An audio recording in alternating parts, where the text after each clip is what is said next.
you missed all the excitement. I went out the back kitchen door to start transferring all of our fresh produce out into the freezer outside the door, and I let the two dogs out at the same time. And I just gone and opened up the freezer, put a bag of carrots in there, turn around, and Una's chasing what my immediate thought was she's chasing a squirrel. Turns out it was a very large squirrel. It was a black bear. It was right outside the kitchen here, and I didn't even see it, but then I wasn't looking.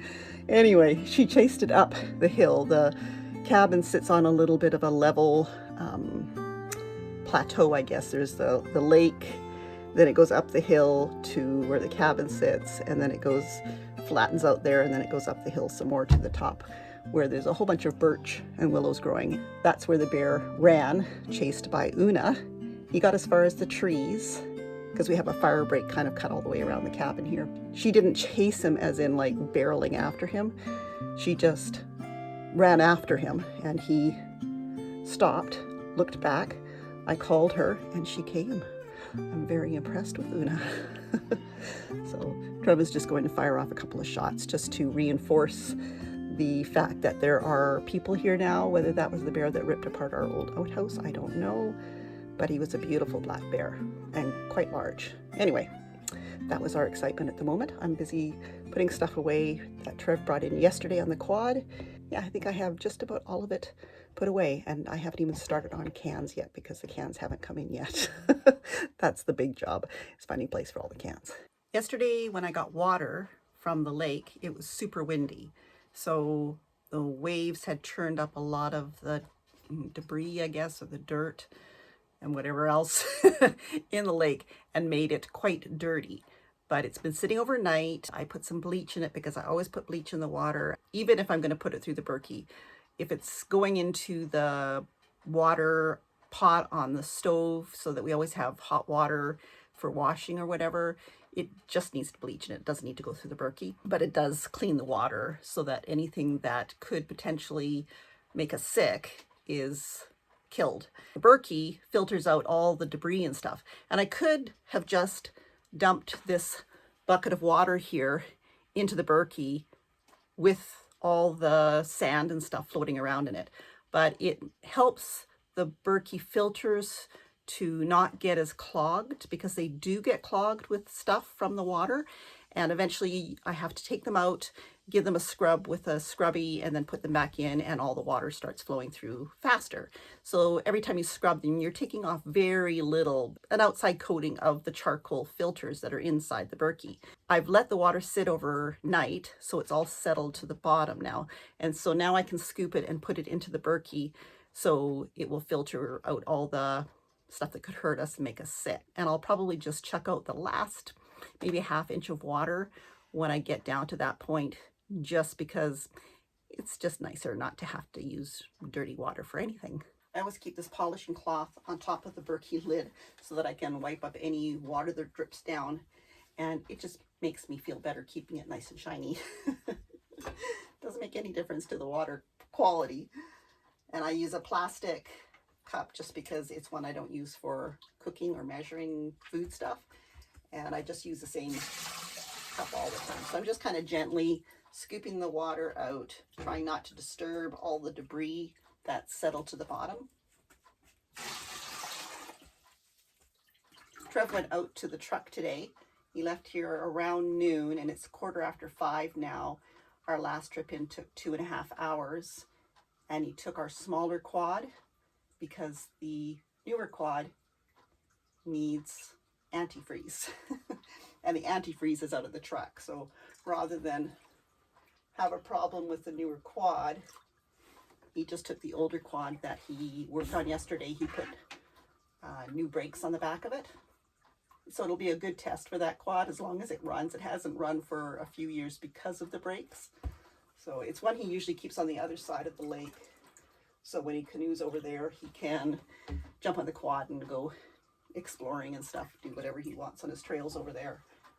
So it's just about full. There we go. So now I've unsettled the water by dumping that back in there. These old cat litter buckets have been really good.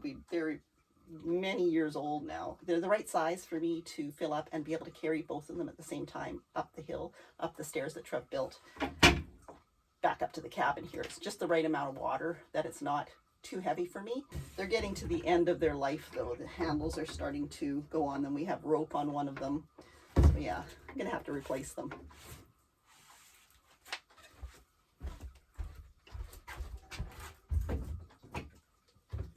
I have some leftover Yorkshire beef puff, which is a recipe that I only make here for Trev. It's one of his favorites. It's one that I can whip up really easily and is really good. I use our canned stew beef or stew moose from home. It's already cooked in the jars. So all I have to do is I dump a couple of jars into the bottom of a big casserole dish, put some oil on that, because that's how you cook Yorkshire pudding, is you cook it in oil.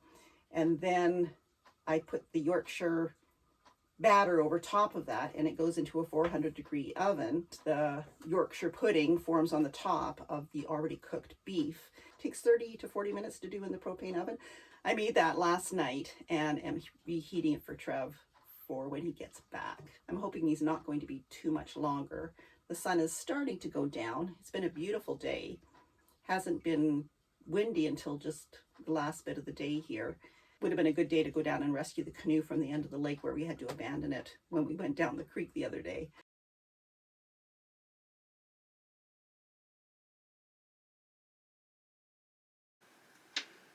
That's Trev out there, back from rescuing our green canoe, which he's riding in.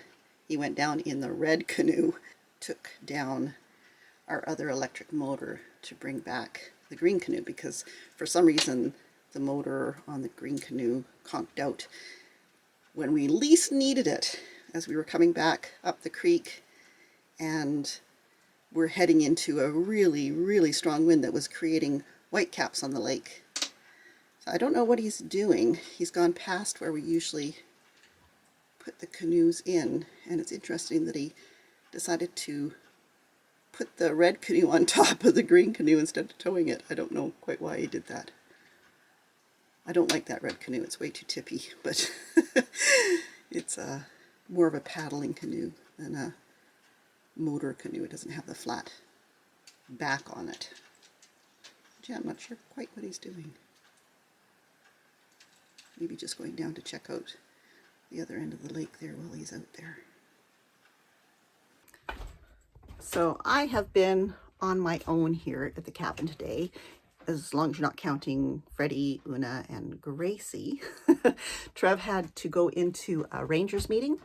A few years ago, he joined the Watson Lake Rangers group, and when we're up here, he goes to the meetings here and goes on any kind of exercises and stuff that they do. Last year, he was on a 2-week exercise, and I was able to go car camping for those 2 weeks, which was really cool. But this year, it doesn't look like they're going to be doing any kind of outing, so he's just gone in for a meeting this evening. But because it takes him about 2 hours to get out to the truck on the ATV, and then another 2.5 because he's usually hauling a load on the, well, he is always hauling a load on the way back. So that takes a little longer. So we usually figure about 2.5 hours from the truck to the cabin here. The meeting only starts at 7 in the evening. So by the time the meeting's over and he gets back to the truck and then he has to come out here, it gets pretty late. So he is spending the night at the little cabin and will be back out tomorrow sometime. He was going to get the winter tires put on the truck and a few other things in town. So the dogs and the cat and I have been just hanging out here today. We usually stick pretty close to the cabin when we are here by ourselves, just because if anything did happen to me or to the dogs and cat, we're all by ourselves here. We don't really have any kind of signal unless we're in the cabin and the phone is propped up against the bedroom window. So we've just been hanging out here. It's been a beautiful sunny day, so I have enjoyed the sunshine coming in the windows. Now it's supper time, and I'm not really sure what I feel like. I don't have to worry about what Trev wants. We have very different ways of eating. I do mostly keto, so I try to avoid potatoes and rice and bread, things like that. I do have some keto wraps that I picked up on the way here, so I think I'm just going to make myself a grilled keto wrap. It's like a quesadilla, but it's in a keto wrap. I'm going to do that and a pickle. I think that's what's going to be my dinner.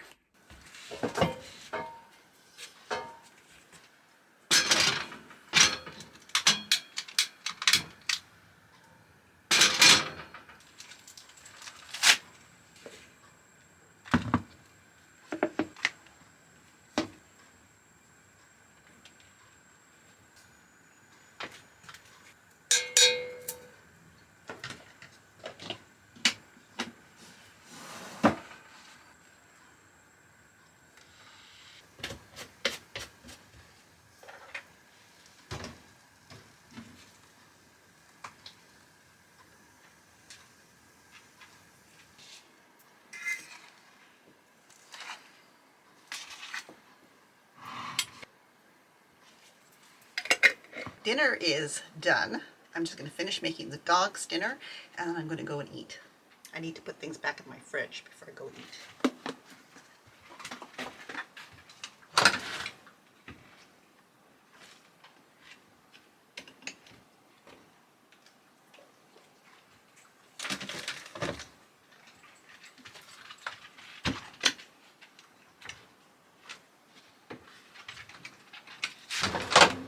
How many people do you know who have to look for a bear before they put stuff in their fridge?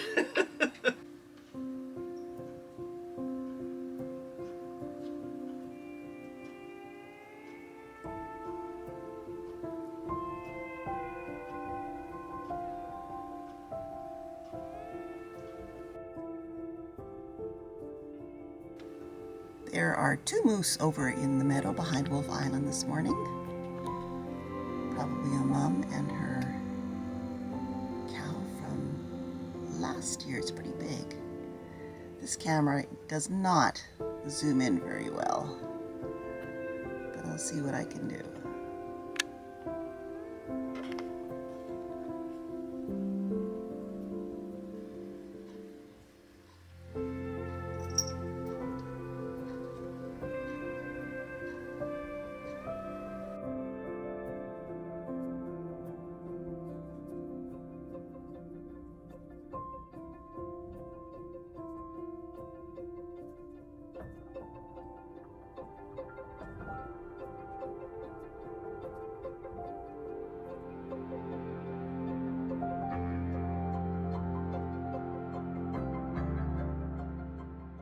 Trev will be back later today. He's busy out at the little cabin where our truck is parked, and he's putting the winter tires on the truck this morning, and then he'll be coming out with another load of supplies, which I will then be putting away.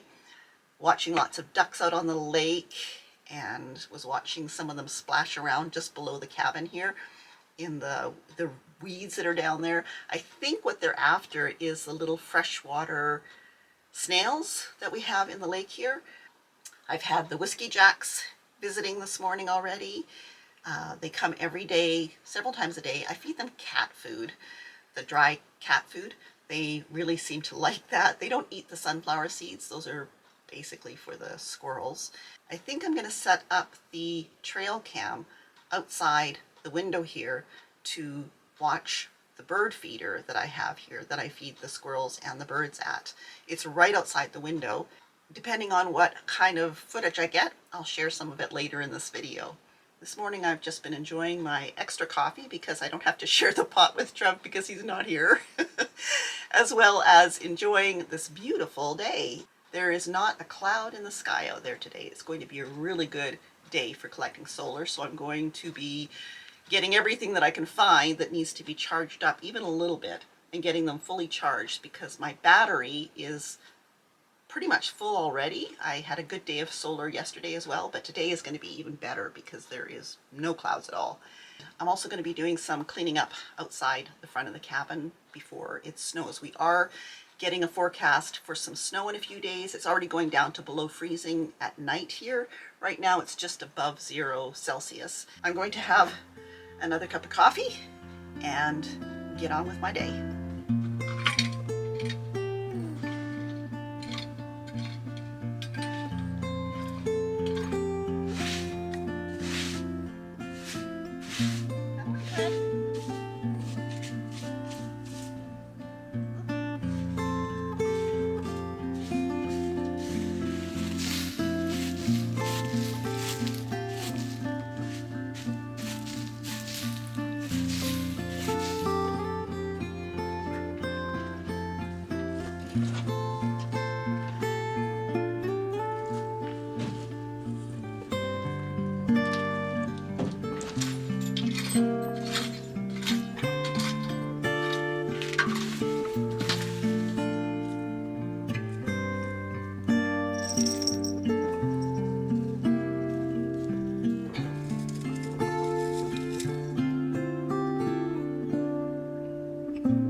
This is the little trail cam that I was sent to try out, and I did try it out at home on the porch of our guest cabin at home, and I was able to get some really kind of neat video of these deer that were taking shelter on the porch of the cabin to get out of the heat of the day.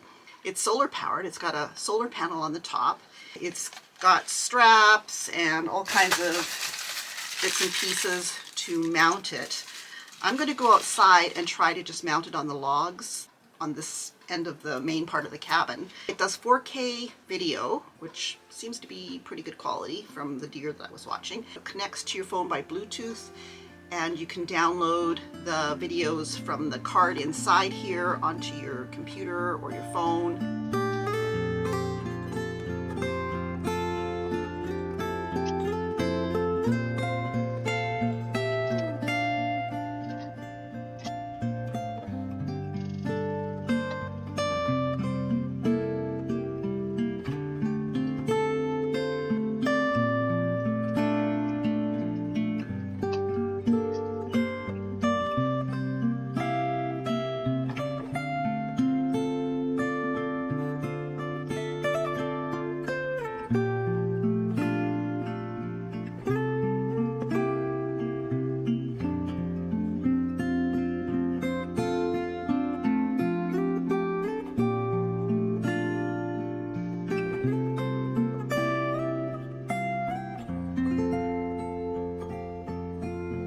From our little cabin in the Yukon to wherever you are, take care.